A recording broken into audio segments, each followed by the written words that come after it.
नमस्कार मित्रांनो, मुद्द्याचं बोला या यूट्यूब चॅनलमध्ये तुमच्या सर्वांचं हार्दिक स्वागत. पुणे शिक्षणाची पंढरी म्हणून ओळखलं जाणारं शहर गेल्या काही महिन्यांपासून वाढत्या गुन्हेगारीच्या घटनांमुळे चर्चेत आलं आहे. त्यातच कोंढवा परिसरात घडलेल्या एका कथित बलात्कार प्रकरणाने संपूर्ण शहरात खळबळ माजवली आहे. या प्रकरणात आता धक्कादायक ट्विस्ट समोर आला आहे. सुरुवातीला एका 25 वर्षीय तरुणीने कोंढवा पोलीस ठाण्यात तक्रार दाखल केली होती.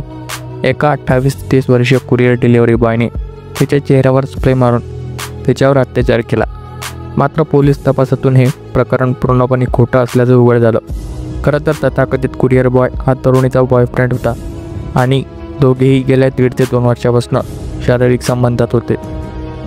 पोलिसांनी दिलेल्या माहितीनुसार ही तरुणी कल्याणीनगर येथील एका IT कंपनीत काम करते आणि 2 वर्षापासून ती तिच्या भावासोबत कोंढवा येथील एका उच्चभ्रू सोसायटीत राहते. घटनेच्या बुधवारी 2 जुलै 2025 सायंकाळी 7:30 वाजता तिचा भाऊ परगावी गेला होता आणि ती घरी एकटी होती.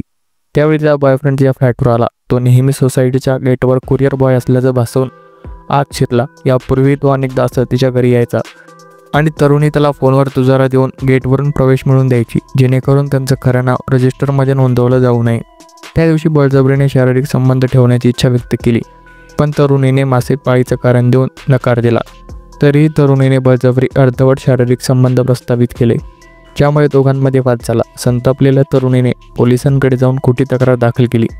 एक अनोळखी कुरिअर बॉयने तिच्यावर अत्याचार केला.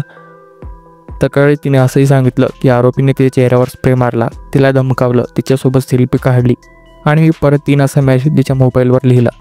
तिने पोलिसांना भ्रमात करण्यासाठी तिच्या मोबाईल आणि लॅपटॉपमधील सर्व डाटा डिलीट केला होता. केंद्रीय गृहमंत्री अमित शहा यांच्या पुणे दौऱ्याच्या पार्श्वभूमीवर ही घटना घडल्याने पुणे पोलिसांवरती तीव्र दबाव होता. तब्बल 200 पोलिसांची टीम या प्रकरणात तपासासाठी कार्यरत झाली. पोलिसांनी शेकडो CCTV फुटेज आणि हजारो कॉल रेकॉर्ड तपासले. तसेच प्रमुख कुरिअर कंपन्यांना दिल्लीशी संपर्क साधून त्यांच्या कर्मचाऱ्यांची माहिती मागवली.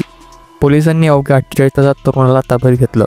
तो बाणेरमधील त्याच्या ऑफिसमध्ये काम करत होता आणि शुक्रवारी एका कौटुंबिक लग्नात सहभागी झाला होता.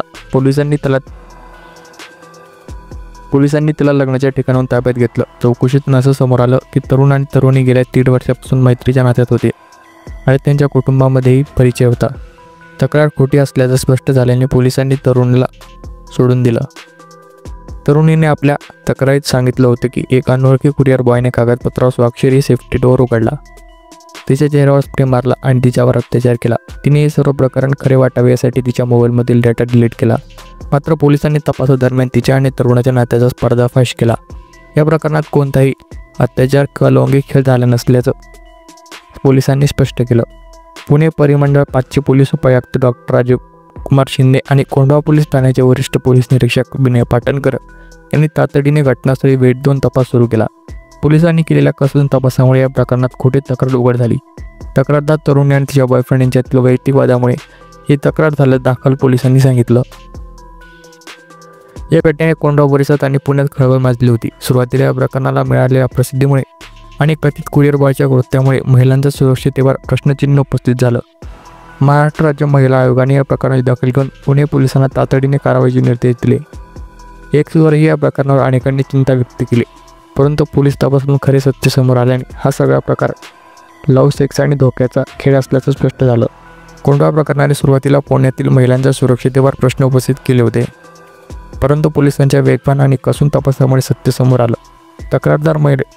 तक्रारदार तरुणीने वैयक्तिक वादातून खोटी तक्रार दाखल केल्यानं उघड झालं. या प्रकरणातून पुणे पोलिसांच्या कार्यक्षमतेचं कौतुक होत असून खोट्या तक्रारीमुळे निर्दोष व्यक्तीवर होणारा अन्याय टाळण्यासाठी कठोर पावलं उचलण्याची गरज आहे.